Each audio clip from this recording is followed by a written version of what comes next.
مصر کے سفیر تھا، وہ مجھ سے ان سے بات ہوئی کہ ایک بدو تھا بہت دور سے صحرائے سینا سے آیا اور مجھے کہنے لگا سر میں مبارکباد دینے آیا ہوں کہ آپ کو کہ آپ نے پاکستان میں جو ایٹمی دھماکہ کیا ہے مسلمانوں کے لیے، تو ہمارا جو ہم نے کوئی بڑا منجنیق کے بعد میں اور جو ہماری شکست ہوئی تھی ایک زمانے میں رشیا میں، اس کے بعد سے کوئی ہم نے بڑا ہتھیار نہیں بنایا تھا جو کہ قابل قدر ہو. جو یہ ایٹمی طاقت بنانے والا جو پروگرام تھا، اس وقت یہ کہا جاتا تھا کہ پاکستان سوئی نہیں بنا سکتا لیکن ایٹم بم بنا لیا ہے.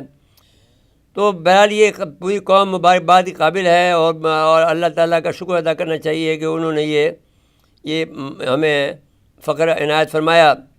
لیکن ابھی تک ہم نے اس کا جو بینیفیشری ہے ہمارا ایک حلقہ ہونا چاہیے جو ابھی تک بنا نہیں ہے. یہ فرمائیے، اس پہ بات کیجیے.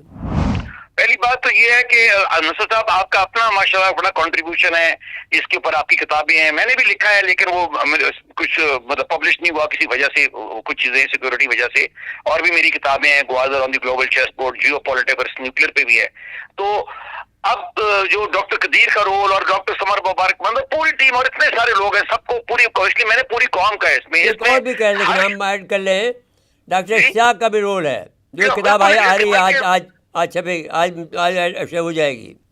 میں اس سے بھی پہلے کہنا چاہتا ہوں، اگر آپ اس کو پاکستان کے پورے نیوکلیر پروگرام کو دیکھیں نا، ایک تو آج تک ہم جو پہنچ گئے ہیں، جس دن ہمارے 28 مئی کو جب بلاسٹ ہوئے تھے اور ہم نے جو نیوکلیر بلاسٹ کیے تھے، اور آج اس کے خالی نیوکلیر بلاسٹ نہیں ہوتے، اس کے ساتھ اس کے میزائل بھی، اس کے اندر میٹنگ ہوتی ہے، اس کے ساتھ بم بننے ہوتے ہیں، اس کے ساتھ سب کچھ ہوتا ہے. وہ لمبی تفصیل تو میں یہاں نہیں کہہ سکتا، آپ کو بھی پتہ ہے زیادہ، لیکن وہ سب کچھ حاصل کیا پاکستان نے. لیکن یہ میں بتانا چاہتا ہوں کہ اس سے بھی پہلے جو اس کی بنیاد رکھی گئی تھی، جس طرح آپ نے صحیح فرمایا، یہ 1960s and 50s میں پاکستان شروع ہو گیا تھا. دیکھیں نا، یہ ان سب تمام لوگوں کو جو اس زمانے میں انیشلی پاکستان کا ایٹامک انرجی پروگرام تھا، وہ وہاں سے مطلب پودا تو تب سے لگا تھا نا.